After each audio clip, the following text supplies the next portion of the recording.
Hey y'all, welcome back to the Smoke Dungeon. Today I got a treat for you. We're going to take a look at the Great War at Sea, 1914 to 18, the Kaiser's High Seas Fleet, from Compass Games by Gilbert Collins.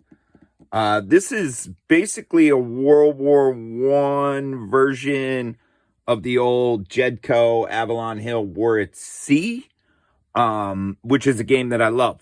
You know, DB loves boats, ships, Navy stuff of all types, yo. And one thing that I do find lacking is a good World War I sea game. So if you know any, hit me up. But I'm always interested in them. And I feel like they're always like super complex and they don't really play right because of, naval strategy back in the day. Doesn't really lend itself to fun and engaging gameplay in terms of World War I. A lot of aspects of World War I. You know what I mean? But this is one that I've had my eye on, and I kickstarted it, and it arrived the other day. So I want to bust it open and take a look at it. And I also figured I posted like 3 old school 40K videos. So let's confuse the algorithm even more, y'all, and take a look at this. So I paid, I believe it was $50 plus shipping. Standard size box, complexity medium, 1 turn equals 6 months, map scale, number of players 2, highly suitable for solitaire, 4 hours or less. So yeah, box is pretty good, dude. Box is pretty good. So let's take a look and see what's inside, shall we?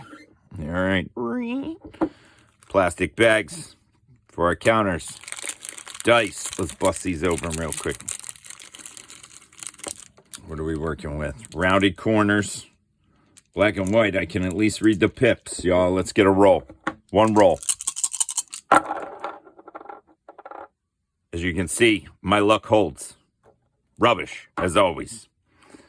Got our rule book here, y'all. We'll take a look at that in a second. Let's see what else we're working with.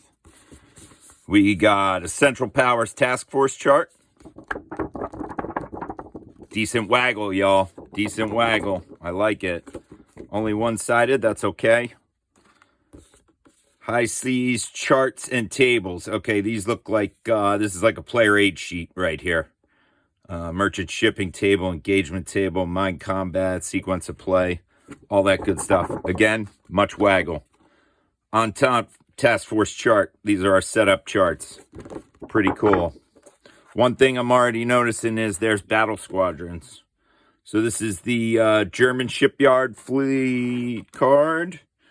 British shipyard. So we line up surface combat map here. Okay, cool. So this one is for your Central Power ships. But in solo play, you also put the Allied ships here. Pretty cool. Has your ports, how much they can repair on them. Wonderful. Oh, look at this. Look at this, y'all. Hold on. Hobby knife to me. Hobby knife to me. These are our counters, y'all. Hold on, let me get these open. Get some plastic off of these. See what we're working with here. I'm already loving these, y'all. I'm already loving these. My old man eyes love a big giant counter, y'all. Let's throw that on the floor, get rid of it. Check these out. Squadron markers, plenty of blank ones. Okay, cool. Got our hit markers. Break off, fire, sunk, control markers. Very cool. Here we go. We got our ship markers. Now, one thing I've noticed already from a cursory overview is that we got an attack and a defense and then a unit type here. We don't have a movement value. So I'll go over that. We got pre-dreadnought counters. Look, there's the real dreadnought, y'all. So we got all our ships and they have squadrons. 5.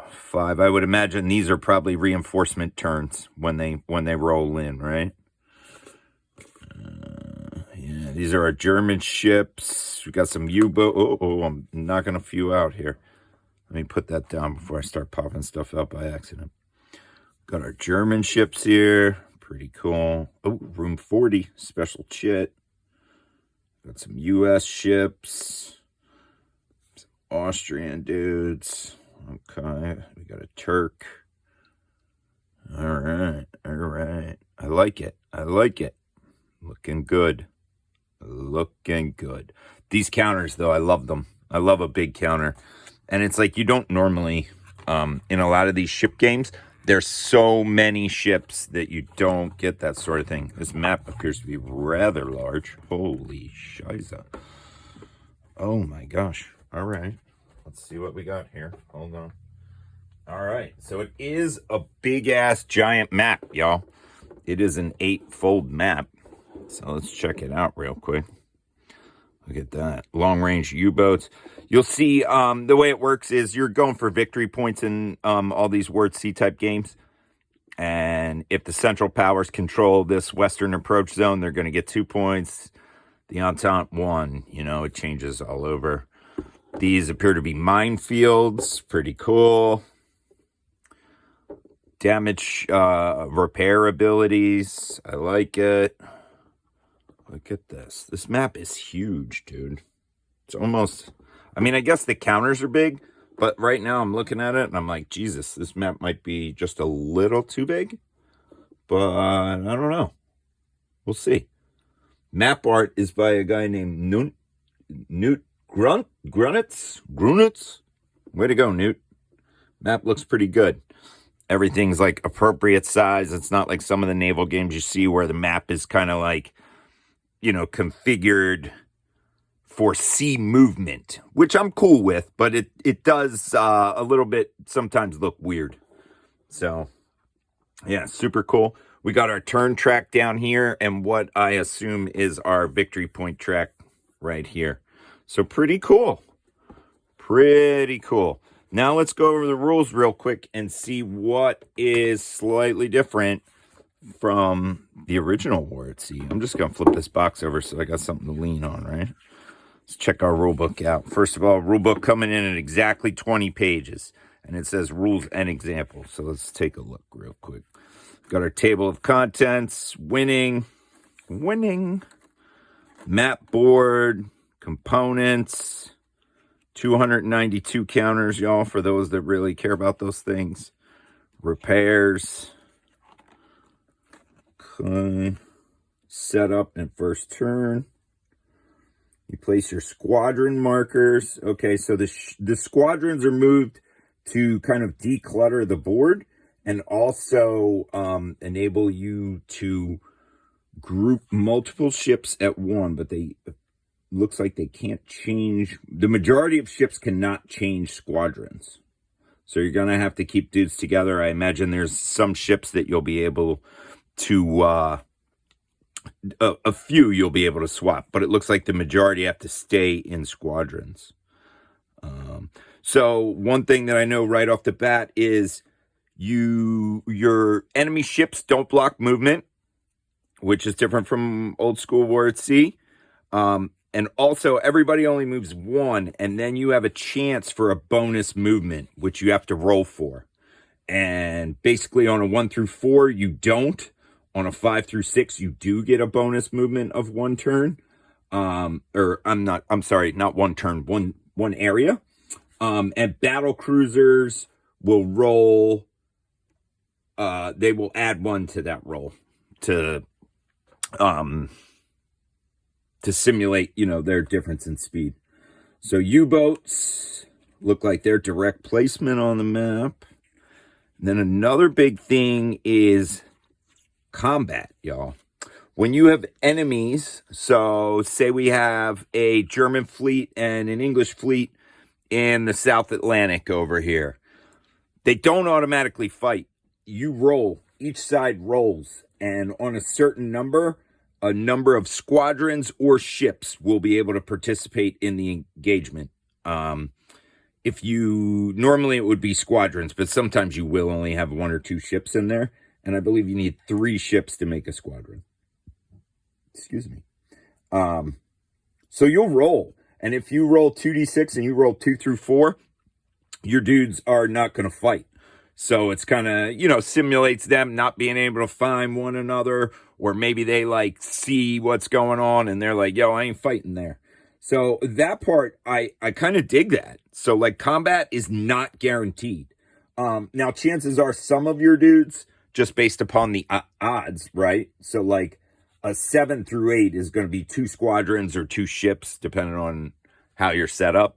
So, just based upon the odds, you are normally going to get to attack with some dudes.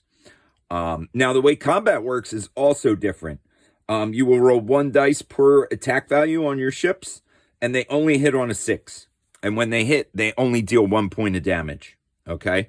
But you will notice, if we go back over here, you will notice that a lot of these ships, the damage values and whatnot are not that high. So you're going to be taking damage.